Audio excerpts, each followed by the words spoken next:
This is the 4th or 5th time I've tried to record it. YouTube, you're getting worse and worse and worse. I'm going to try this one last time, because quite frankly I don't know why I'm trying so much to record a show that lacked effort, that lacked entertainment, and quite frankly, to be perfectly honest, I'm going to take a couple of weeks off watching Raw. I will keep up with it by watching Off the Rope Central, by watching Solid Monsters podcast, by watching British Fist, by watching Deluxe Man. Those are usually my 4 go-tos. And I'll watch their shows and I'll keep up with what's going on. But to be honest with you, I am more or less done watching Raw for a couple of weeks. I just can't stand this shit. You know, usually I mean, in my first 3 attempts at trying to record this video, I tried to go through the matches. When I noticed it cut off again, I thought, why the fuck am I even doing it this way? Why am I doing it this way?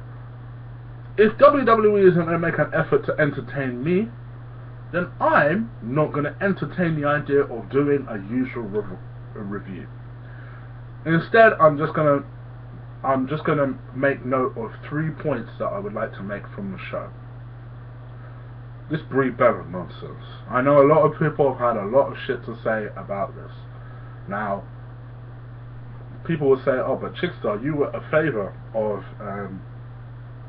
that Stephanie versus Brie feud in the first place. Let me explain something to you motherfuckers. Yes, I was. I still stand by it.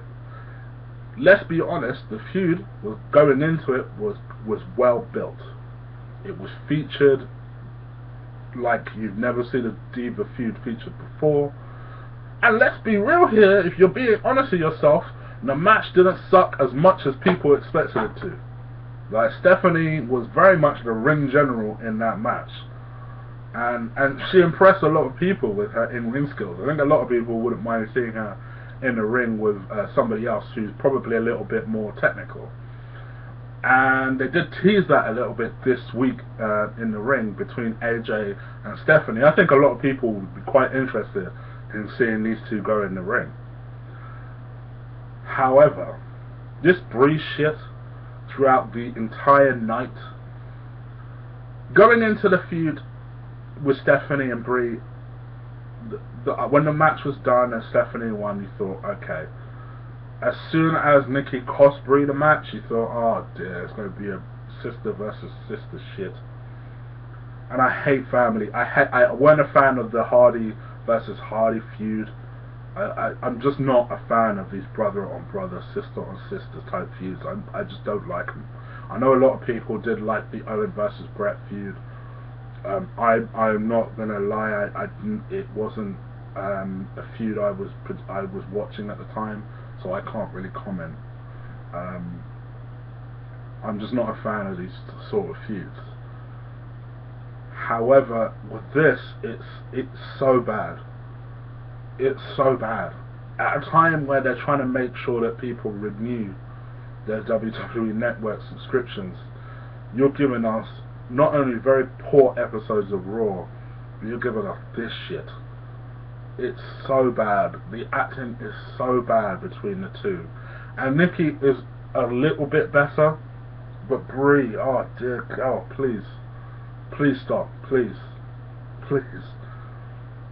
The only thing I will say for WWE, they're trying. Clearly they recognize that people are not reacting to that feud the way they hoped. So what we had here was, after those terrible vignettes from Nikki, I don't know I appreciate they're trying to present it in a different way, but man, oh man, oh man, don't do that. Don't do that.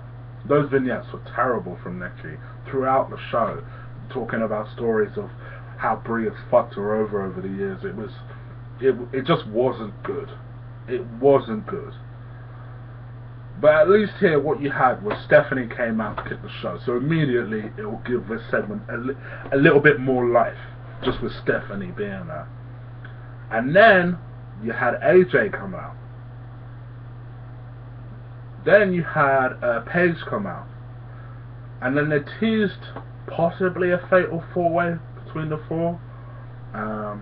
They also teased an AJ Stephanie face off, which I have to say that would be some good shit. I'm not gonna lie, I for a Diva feud I would quite look forward to that, because they have teased it before.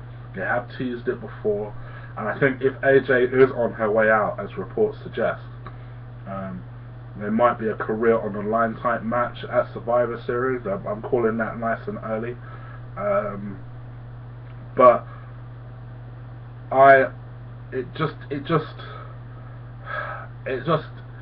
it wasn't good. It just wasn't good.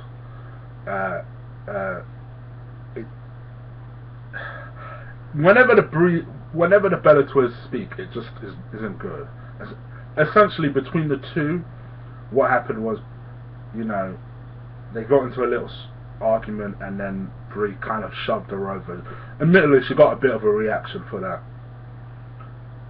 But at least the Fatal 4-Way will rescue this terrible, terrible feud. And then after that, you got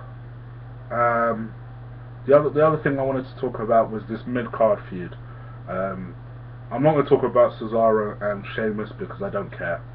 They've made me not care about Cesaro, someone who I still like in the ring, but as a character I just don't care about. You've given me no reason. You've taken every last ounce of care and concern I have for Cesaro and sapped it away for apparently no fucking reason. But one thing I'll say is this: I have never been a Miz fan. I probably never will be a Miz fan. But out of these four guys that had a tag team today, out of Miz, Cesaro, Sheamus and Dolph, Miz is the most interesting character.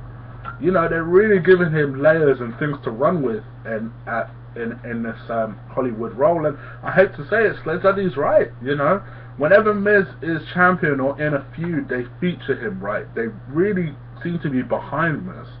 They give him tools to work with. They gave him a makeup artist, as well as the stunt double today with Damien Sandow. And I'll tell you what, it gives Sandow something to do better than his usual shtick that he's been running with over the past couple of months. It's a different role for him. He at least seems a bit happier doing this sort of role. Power to Miz. He'll never be my favourite wrestler. I don't think I'll ever like him, but he looks like he's having fun. And I hate to say it, he was easily one of the most entertaining things about this show, which just goes to show you how bad this show was.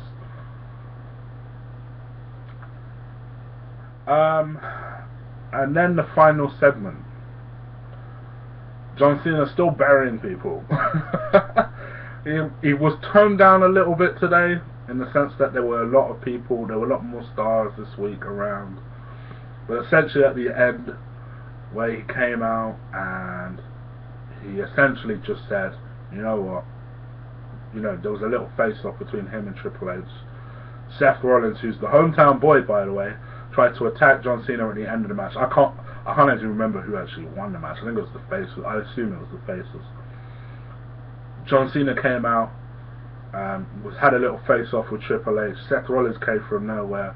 John Cena F5s him on the announce table, and FUs him on the table, and then continues a little pose down with the Faces. Yeah, it was the Faces that won that match, Jericho, Reigns and Cena. And it was just like, I just laughed, because it just made me think, what else can I possibly say about this terrible Raw? I'm going to take next week off. I expect next week to be a little bit better, but I'm not holding out hope. I mean, for a UK guy, personally, if you're trying to sell me this product or the WWE Network, you are really, really not doing a good job, because I'm not going to get it. I'd rather give up Raw altogether than get it at this point in time. Sorry about the lacklusterness of the review, but quite frankly, if WWE ain't going to try, what the fuck should I?